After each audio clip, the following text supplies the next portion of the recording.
This game is great, amazing, brilliant, a masterpiece, whatever you want to say it. It's amazing. But that got me thinking about, well, Zelda Homebrew out there.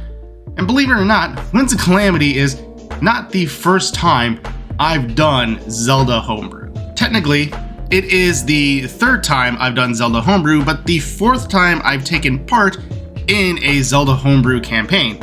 Now, the first game I ever ran was actually using Star Wars Edge of the Empire. Now, that is a story in and of itself.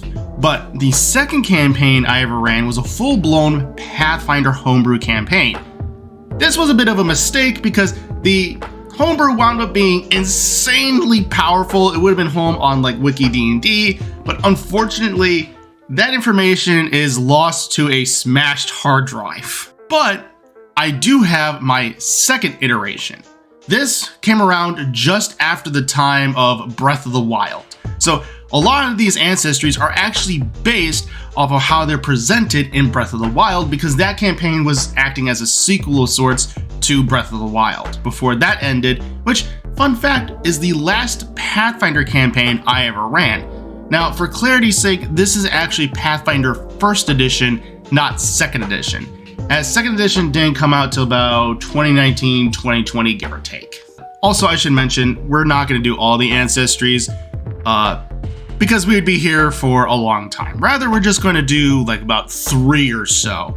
We're going to do Hylians, Gorons, and then we'll go from there. So first up are Hylians. Alright, so abilities. So they get a +2 to any ability score of their choice. So basically they're humans from Pathfinder. This is just humans. Okay, which makes sense. They're humans. But yeah, this is just humans. So movement 30 feet, alignment any. I'd probably label that for pretty much any ancestry now. So bonus feat, Hylians get a bonus feat at first level. This is exactly the same thing as humans. Divine heritage. Okay, we get something. Hylians come from the goddess herself and have a surprising knowledge of deities. As such, Hylians gain knowledge of religion as a class skill. Oh, we have a typo, my friends. We have a class. I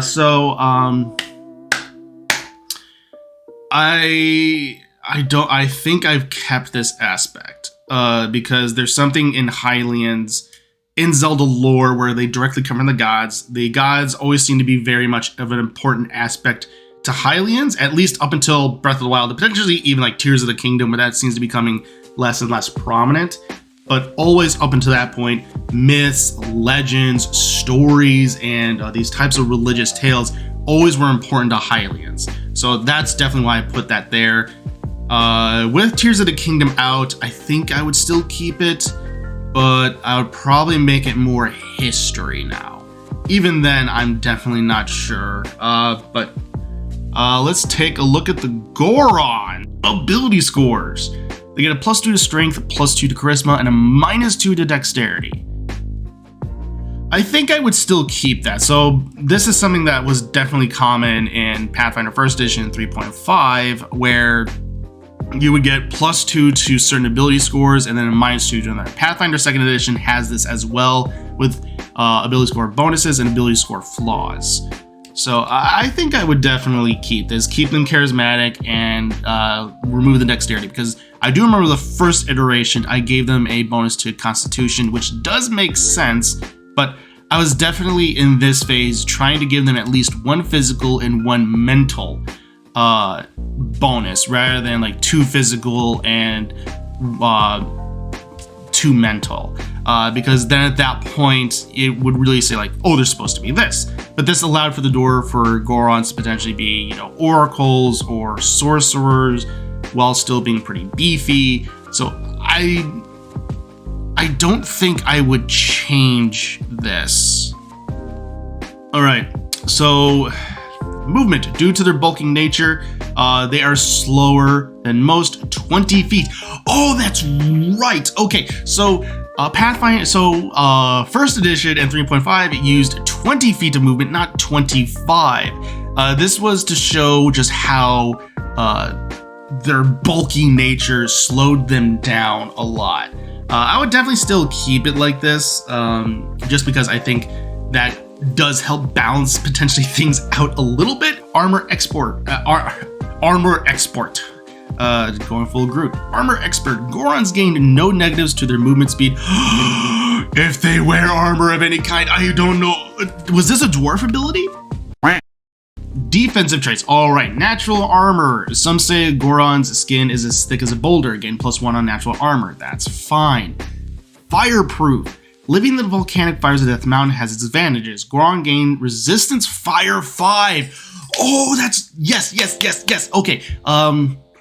So this is basically Pathfinder's version of resistance.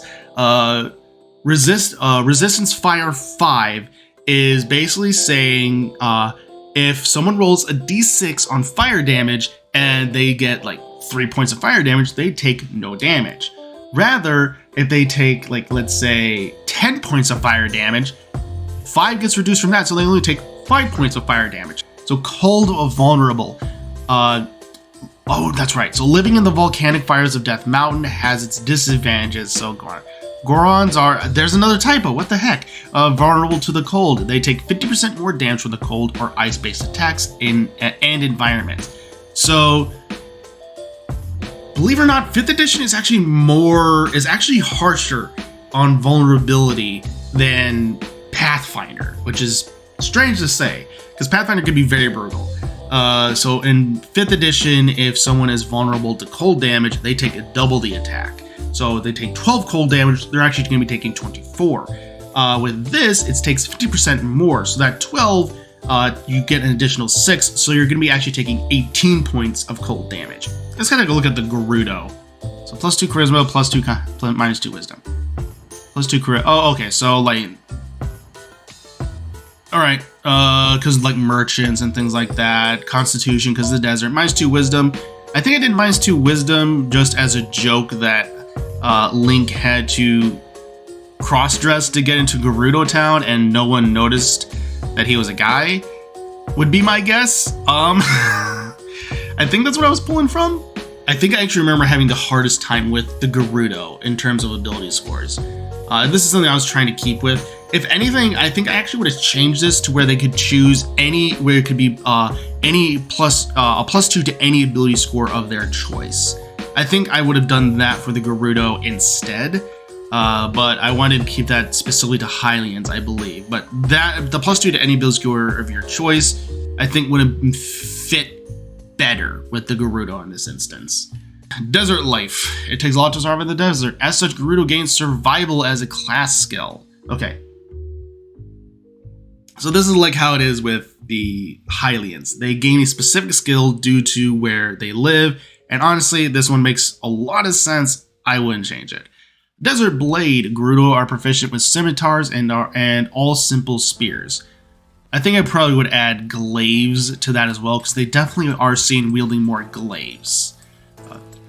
Party. Living in the desert has its advantages. When facing exhaustion from extreme temperatures, Gerudo gain non-lethal damage at half the rate.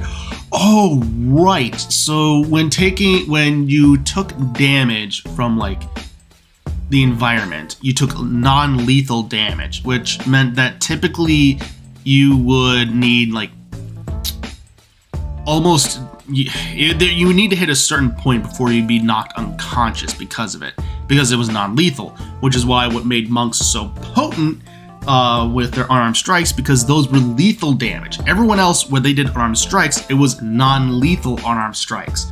Alright, so that was just a taste for some of my homebrew for Zelda, specifically based off Breath of the Wild. Who knows, I may do a part 2 to this where I take a look at more ancestries if people want me to do so. If you do, let me know. We'll see what we can do. Fairly balanced from what we saw so far. There are some things I would tweak, but not much. So yeah, I'm still fairly proud of this homebrew, but I probably will change things around in the future. But who knows? So apart from that, everyone, thank you so much for watching. If you enjoyed today's video, always, like, comment, subscribe, that whole YouTuber thing, now that that's out of the way. But as always, everyone, keep being awesome, keep rolling those dice. See ya.